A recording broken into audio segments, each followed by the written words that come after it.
¿qué tal? Bueno, yo soy Lorena de la cuenta No Soy Sibila y nada, vengo con un nuevo vídeo. Y bueno, en este vídeo quería hablar de una novela que acabo de terminar hace poco, Los Abismos, de Pilar Quintana. Y quería hablar de ella porque creo que nos permite hablar de otro libro que creo que viene muy al caso, que bueno, ahora os contaré por qué, que es este libro, La mística de la feminidad, de Betty Friedan, que es un libro de teoría feminista, ¿no? Entonces, bueno, me ha parecido interesante traerlo y poder discutirlo desde aquí, porque bueno, yo mientras lo leía pues pensaba mucho en esto, ¿no? En cómo el libro de Pilar Quintana tiene mucho de aquello que teorizó Betty Friedan en 1963, que llamó pues eso, ¿no? La mística de la feminidad y el problema que no tiene nombre, ¿no? Entonces, bueno, pues voy a contaros y nada, espero que os interese.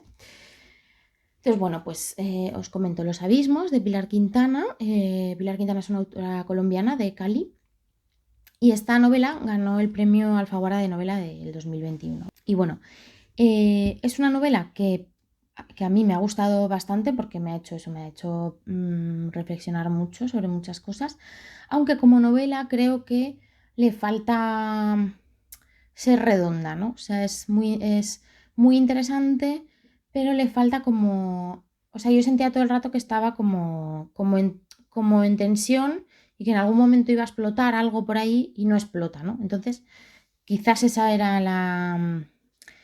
el objetivo de la autora, entonces está perfecto, ¿no? Pero bueno, yo siento que le faltaba como que algo explotara, ¿no? Pero bueno, en cualquier caso, me ha parecido muy interesante. Y nada, os cuento un poquito y os cuento un poco por qué lo relaciono yo con este otro libro, ¿no? No voy a hacer spoilers, voy a contar como la tesis también de este otro libro sin hacer spoilers de la novela, o sea, no voy a contar detalles, simplemente un poco por encima de qué va, ¿no?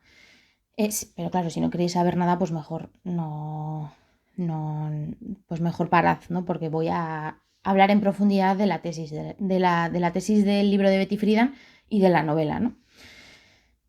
Entonces, bueno, os cuento. Los abismos, básicamente es bueno, sobre una familia, que, bueno, que vive en una casa, en Cali, en una casa que está llena de plantas, o sea, esta portada es como la representación de esta casa. Es una casa que está llena de plantas que parece casi una selva, ¿no?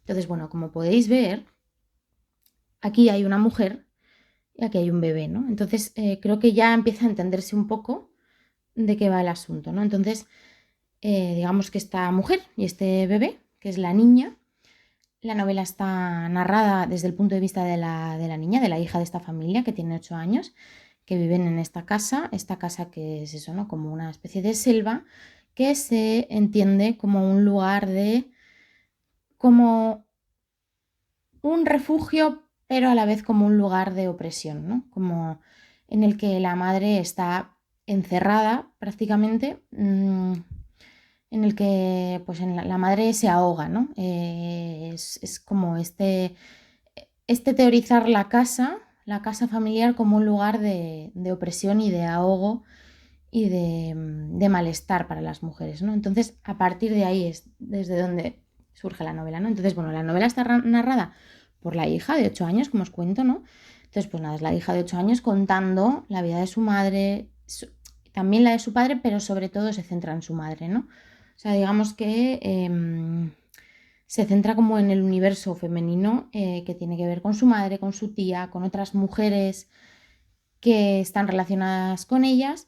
Entonces, poco a poco vamos viendo cómo este estar en esta casa afecta a su madre, ¿no? Entonces, bueno, la novela te cuenta un poquito, ¿no? La madre se casa con su padre, que es un señor bastante más mayor que ella. Digamos que la madre pues es de un entorno, de una familia pues de clase media alta y sus padres, sobre todo su padre, no la permite estudiar y digamos que su madre como que medio no fuerza, pero la invita a casarse con este hombre que es bastante más mayor y que es dueño de un supermercado, ¿no? O sea, que es un hombre con dinero, ¿no? Entonces, bueno, pues esta es principalmente la vida de esta mujer, ¿no? Entonces tiene a su hija y entonces no trabaja, no ha estudiado y entonces es una ama de casa, ¿no? Entonces, aquí es donde yo empiezo a ver esta relación con esto que os cuento, que es la mística de la feminidad de Betty Friedan, ¿vale? A ver, la mística de la feminidad de Betty Friedan, pues es un libro que se publicó en 1963 y básicamente ella aquí lo que hace es teorizar sobre eso que ella llama el problema que no tiene nombre, que es un malestar que empieza a divisarse en muchas mujeres de clase media alta, ¿no? En una sociedad en la que, bueno, pues después de la Segunda Guerra Mundial, durante la Segunda Guerra Mundial, pues con los hombres en la guerra, digamos que muchas mujeres pues acceden a puestos de trabajo. Estamos hablando de mujeres de clase media alta, ¿no? Porque las mujeres de clase baja siempre han tenido que trabajar, ¿no? Pero bueno, la teorización de Betty Friedan, que precisamente por eso creo que tiene mucho que ver con este libro, está hablando de mujeres de clase media alta, ¿no? Entonces, pues bueno, pues después, o sea, en la Segunda Guerra Mundial las mujeres acceden masivamente al empleo porque falta mano de obra, ¿no? Porque faltan mano de obra masculina. Entonces, cuando los hombres vuelven de la guerra, pues hay que sacar a esas mujeres de ahí, ¿no? Hay que devolverlas al hogar, ¿no? Entonces, lo que cuenta Betty Friedan en este libro es cómo empieza toda una maquinaria mediática y social, como todo un discurso que ella llama la mística de la feminidad, para, o sea, para que las propias mujeres sean las que quieran volver al hogar, ¿vale? Entonces es un discurso en el que, bueno, pues se habla, ¿no? Pues empieza a hablarse, por ejemplo, ¿no? De las mujeres que trabajan, pues que no consiguen marido, ¿no? Las mujeres que trabajan no consiguen marido o tienen los hijos muy tardes, entonces eso las hace infelices y además pues que con la bonanza que hay en Estados Unidos después de la Segunda Guerra Mundial, pues que evidentemente no es necesario que las dos personas de la familia trabajen, ¿no? Entonces, que una mujer puede estar perfectamente satisfecha, de hecho debe estar satisfecha con que su marido trabaje y ella pueda tener tiempo libre, estar en una casa, una buena casa, con buenos electrodomésticos, que además, pues encima los electrodomésticos les van a hacer las tareas del hogar, cuidando a sus hijos, pues no sé, con un montón de tiempo libre, siendo feliz y estupenda con, pues no sé, con esa vida, ¿no? Entonces, digamos que toda la maquinaria, toda la mística de la feminidad lo que intenta es eso, de volver a las mujeres al hogar de esta manera, ¿no? Diciéndoles que de la otra forma van a estar insatisfechas, no van a encontrar marido, no van a poder tener hijos y además que para qué quieren trabajar si encima su marido les va a dar todo, les va a dar una buena vida, que así van a estar más felices y que además tienen que estar súper satisfechas, ¿no? Porque en una vida que materialmente la tienes resuelta, ¿no? Pues tu marido te trae el dinero a casa y tú tienes una casa estupenda y estás súper feliz, ¿no? Supuestamente, ¿no? Entonces, claro, toda esta mística, bueno, además eso, ¿no? De meter miedo de las mujeres que trabajan son infelices, porque además son unas amargadas, qué sé yo, ¿no? Porque el trabajo es el horror, porque además no pueden tener hijos, porque luego el instinto maternal, bueno, todo este discursito que ya nos lo conocemos, ¿no? Entonces digamos que se construye toda esta mística de la feminidad para, pues eso, ¿no? Devolver a las mujeres al hogar y que además ellas no pueden demostrar ningún tipo de insatisfacción ahí, ¿no? Porque todo el discurso les está diciendo que ellas tienen que estar súper satisfechas porque no tienen de nada de lo que quejarse, ¿no? Porque es que encima ni siquiera tienes que trabajar, o sea, fíjate, ¿no? Entonces, bueno, ¿qué pasa, no? Que durante los años 50-60 pues se va viendo que hay muchas mujeres, amas de casa, que presentan diferentes tipos de malestar, malestar psicológico, pues bueno, ¿no? Depresiones, ansiedad, pues no sé, insomnio, bueno, diferentes cuadros de mala salud mental, vamos a decir, ¿no? que Betty Friedan, es a lo que Betty Friedan llama el problema que no tiene nombre, ¿no? Entonces, pues ella analiza esto, ¿no? Cómo esta mística de la feminidad produce además que las mujeres ni siquiera, las mujeres de clase media alta, o sea, porque ya os digo que las de clase baja pues siempre han tenido que trabajar, o sea, que esto es otra historia, ¿no? Que además es una de las críticas que se le hace a Betty Friedan, ¿no? Pero bueno, pues las mujeres de clase media alta, que se supone que tienen que estar súper satisfechas con su vida porque supuestamente tienen todo lo que una mujer debería querer, pues presentan diferentes tipos de malestares y no están para nada satisfechas, ¿no? Porque bueno, ¿quién lo iba a decir, no? Que una mujer a lo mejor no se realiza limpiando su casa y teniendo hijos. Sorpresa. Pero bueno, entonces creo que esta novela representa muy bien esta mística de la feminidad y este problema que no tiene nombre. Porque bueno, os cuento. La mística de la feminidad se publica en 1963 y está hablando del contexto de posguerra en Estados Unidos. O sea, está hablando de ese contexto concreto, pero es verdad que es extrapolable a otros contextos porque, pues bueno, sabemos que esto ha funcionado en diferentes lugares, ¿no? Entonces, bueno, este libro tiene lugar en la Colombia de los años 80, ¿no? Entonces, como os digo, es esta mujer que es ama de casa, sus padres no le han permitido, no le han permitido estudiar. Ella supuestamente no tiene que trabajar, ¿no? Vive en una casa acomodada, tiene además pues empleada doméstica, etcétera, ¿no? Tiene a su hija, tiene su selva, ¿no? Sus plantas, ella se dedica a cuidar sus plantas, etcétera, etcétera, ¿no?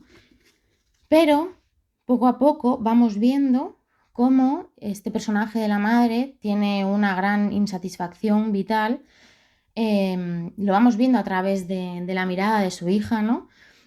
Que va viendo pues cómo su madre pues se va, pues no sé, se va apagando, ¿no? Y además se lo cuenta de diferentes maneras, ¿no? Le dice, no, es que tengo rinitis, es que tengo catarro, entonces ella ve que su madre que no sale de casa, que no sale de la cama, ¿no? Etcétera, ¿no? Entonces, es muy interesante esto porque además, bueno, como os digo, además es una novela en la que la casa, es que se entiende la casa como ese lugar completamente opresivo para las mujeres, ¿no? Porque esta mujer no tiene nada más que ese lugar. Vamos a decir que no tiene nada que hacer fuera de su casa, ¿no? Porque su lugar es la casa, ¿no? Y además es eso, ¿no? No tiene nada que hacer en todo el día, porque hasta las tareas domésticas se las hacen, ¿no? Cosa que, bueno, aquí habría que analizar otras cosas, ¿no? Pero bueno, en el contexto este de la mística de la feminidad, entonces, lo interesante de la novela, además, es que, bueno, como además está vista desde el punto de vista de la hija, ¿no? Entonces, pues ella desde su inocencia, pues no entiende muy bien lo que está pasando, ¿no? Es como mi madre está todo el día ahí metida en la cama, solo ve revistas, no sé qué. Lo interesante, además, es que esto que le pasa a la madre, nosotras como lectoras lo vamos entendiendo también a través de otros relatos que hace la madre sobre otras mujeres. Pues no sé, ella lee revistas del corazón, le cuenta a su hija historias de, pues, pues no sé, una aristócrata que tiene un accidente de tráfico, pero ella no cree que haya sido un accidente, sino que piensa que esa es la manera que esta mujer ha tenido de salir de una vida que la oprimía, ¿no? Una vida de la que no sabía cómo salir, ¿no? Entonces se van sucediendo como estas historias de otras mujeres que tienen pues finales fatales, pero que en la narración se presentan, o en la narración de la madre, se presentan como salidas a ese malestar, ¿no? A ese malestar de estas mujeres, que son mujeres diferentes, ¿no? A lo mejor, pues esto, ¿no? Gente del mundo del corazón, pues a lo mejor una familiar que no se sabe si se ha muerto por un accidente o se ha suicidado, etcétera, ¿no? Una mujer que desaparece en misteriosas circunstancias, etcétera, ¿no? Entonces, esto es además a lo que ella llama, la autora y el personaje, los abismos, ¿no? Porque digamos que es como todas estas mujeres están frente a estos abismos, ¿no? De los cuales no saben cómo salir, incluida la madre de la protagonista, y y en estos lugares opresivos, ¿no? No pueden realizarse de ninguna manera, no saben qué hacer, ¿no? Y además deberían estar satisfechas. Y toda la narrativa de la madre es eso, ¿no? Estas mujeres lo que han hecho ha sido escapar de esto, de la manera que han podido, ¿no? Mientras, todo mientras vamos viendo que ella pues está en este estado, ¿no? Entonces, no sé, me parece muy interesante, o sea, evidentemente no os voy a contar más para no contaros más cosas, ¿no? Porque pasan más cosas en la novela. Esto es como el núcleo principal, ¿no? Porque además eso, la niña va descubriendo, o sea, va entendiendo qué es lo que le pasa a la madre, va entendiendo qué es esto de los abismos, va entendiendo un poco el contexto, ¿no? Entonces es como la niña va descubriendo qué es lo que le pasa a su madre, ¿no? Y además es eso, ¿no? Es aunque el padre esté, o sea, porque supuestamente la novela se habla de los tres, ¿no? Y el padre está presente, pero digamos que Pilar Quintana aquí lo que hace es como se centra en este universo de femenino de ellas dos, ¿no? La hija y su madre y otras mujeres anexas a las que les pasan cosas, ¿no? Y que están atrapadas por esta mística de la feminidad y están además atrapadas dentro de un contexto opresivo que es la casa, ¿no? El hogar. Entonces, no sé, me ha parecido muy interesante porque además eso, yo me estaba acordando todo el rato del libro de Betty Friedan cuando leía Los abismos. No sé, me ha parecido además muy interesante porque se ve muy bien la metáfora de la casa como metáfora de esta opresión, ¿no? Y bueno, pues es un poco esto, ¿no? Cómo la madre habla de estas otras mujeres, cómo en un momento dado tú en la novela te vas dando cuenta de por qué aparecen estas mujeres. Las historias de estas mujeres que aparecen como pinceladas, que aparentemente no tienen que ver con la historia principal, pero luego sí, ¿no? Y aquí hay una frase que dice, ¿no? Que dice la niña, que dice, pensé en las mujeres muertas. Asomarse a un precipicio era mirar en sus ojos. Entonces aquí todo el contexto del abismo, ¿no? Del que habla Pilar Quintana. Me ha parecido muy interesante esta relación con esto que teorizaba Betty Friedan ya en 1963, ¿no? Como creo que esta novela encapsula muy bien ese sentir, ¿no? No sé, me ha gustado un montón, me ha gustado mucho también el tema de cómo habla de estos abismos, ¿no? En el sentido metafórico, en sentido literal. Muchas veces mientras estaba leyendo la novela de Pilar Quintana he pensado en este libro, en una frase que aparece en este libro, que ahora os la voy a leer, que no sé, me ha parecido como muy metafórico porque además el libro de Pilar Quintana también es muy metafórico, ¿no? Entonces, bueno, Punto de Cruz es un libro que habla mucho sobre la historia del bordado y hay un párrafo en el que explica esto que os voy a decir, ¿no? La etimología del verbo bordar tiene una raíz indoeuropea, que significa punta, aguja, que la emparenta con la palabra fastus del latín que dio fastuoso y fastidio. Bordado y bordar vendría después del francés antiguo bord, que significa lado de la nave. Ahí se relaciona con la palabra borde, porque el bordado se usaba para decorar el borde de la tela. Del siglo X es un pasaje del libro de Exeter que dice en anglosajón: Faeme ad ire bordam jeriset. La traducción de esta frase es ambigua porque la palabra bordan significa bordado y también borde. Hay quien la traduce: el lugar de una mujer está junto a su bordado. Una traducción más libre podría ser: el lugar de una mujer está junto al abismo.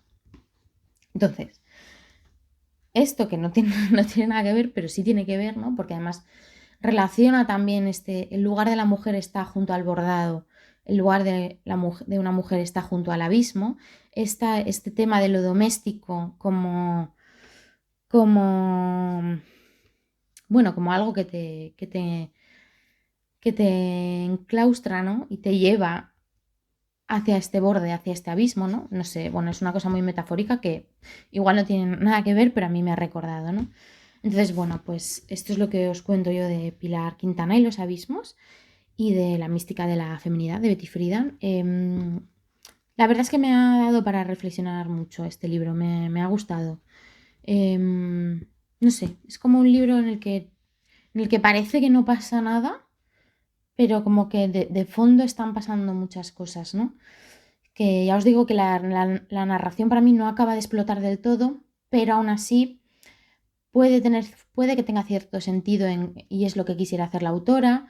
Y aún así, bueno, pues ya os digo, me ha dado para reflexionar un montón y sobre todo además te hace sentir este entorno eh, opresivo visto desde una niña de 8 años a la que además le acaba afectando también todo esto, ¿no? Y es interesante ver cómo a ella le afecta y cómo ella va entendiendo. Y no sé, pues eso es lo que os cuento. Pilar Quintana, Los abismos y la mística de la feminidad de Betty Friedan. Que bueno, Betty Friedan pues tiene mucho a que criticarle porque es un personaje un poco, bueno, pues tenía posturas un poquitín, en fin, pero bueno, pues creo que esta teoría a veces nos interesa, ¿no? Sobre todo es eso, porque además aquí se representa muy bien, porque es precisamente un entorno de clase media alta en el que esta mujer pues no tiene que hacer nada, se supone, según esta mística, que debería estar satisfecha con su vida, ¿no? Pero claro, pues es lo que os decía antes, qué sorpresa que a lo mejor una persona no esté satisfecha con una vida en la que lo único que tenga que hacer es estar en su casa cuidando plantas, cuidar a su hija y pues no sé, ¿no? Que sí, evidentemente es un entorno privilegiado, ¿no? Esto es lo que se le ha criticado a Betty Friedan en este análisis, ¿no? Pero bueno, me parece interesante reflexionar sobre ello también, ¿no? En este sentido, por cierto, tiene también mucho que ver el libro de La señora Mars de Virginia Feito porque representa un entorno, bueno, parecido, parecido en cuanto a clase y en cuanto a lo que supone la casa, ¿no? Entonces son mujeres que es eso, ¿no? Que tienen pues la vida resuelta, etcétera, ¿no? Pero pasan otras cosas por ahí, ¿no? Bueno, yo qué sé. No sé, contadme si lo habéis leído y también si conocéis más novelas en las que se trate este tema de la casa como lugar de opresión para las mujeres, como espacio de opresión, de ahogo, etcétera, o en el que se represente a estas mujeres de las que habla la mística de la feminidad, ¿no? No sé. Contadme si tenéis alguna recomendación, pues dejadme en los comentarios, porfi. Y bueno, como ya os dije en el otro vídeo, os agradecería mucho que si veis el vídeo y os gusta, porfi, me dejéis un emoji de un corazoncito en los comentarios, porque así eso me ayuda a mí a ver que lo ha visto gente y que, y que está interesando. Yo qué sé, si nos apetece, pues no lo hagáis, pero bueno, a mí me haría ilusión. Y nada, esto es todo. Hasta aquí la reseña charla de hoy. Y nada, espero que tengáis una buena semana. Os mando un besazo enorme.